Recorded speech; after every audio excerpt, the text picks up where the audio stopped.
से बोला शंकर भगवान की।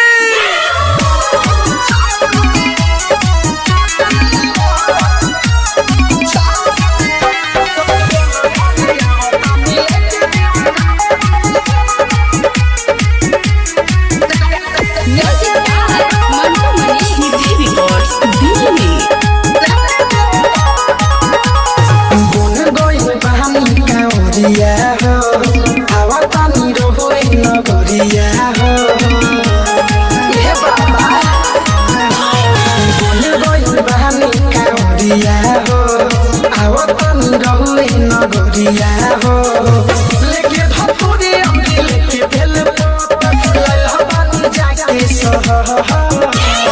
सावन में एगो पटल लहर जल ढारी आओ तानी बाबा देव घर। सावन में एगो पटल लहर जल ढारी आओ तानी लेके देव घर।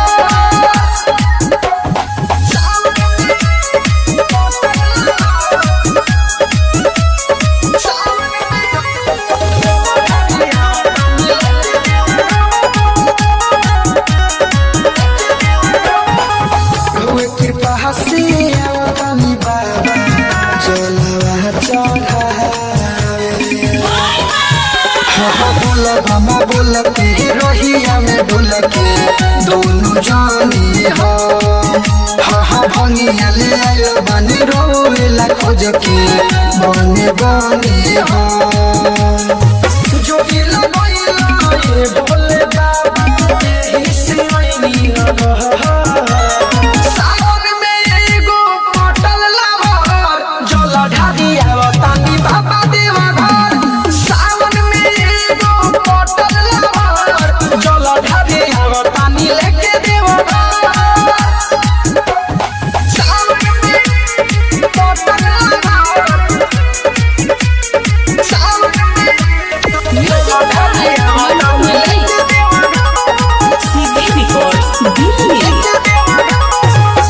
मन मोरा खुश कोई दिल बाबा अंगे हमी लेके हाँ छम छम नाच मैं बोले बाबा रोए दुए हाँ तोहरे लाइन छोड़ी के हम घर परिवार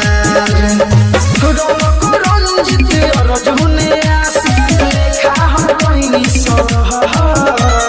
सावन में एगो पटल लहर जल ढारी आओ तानी बाबा देव घर। सावन में एगो पटल लहर जल ढारी आओ तानी लेके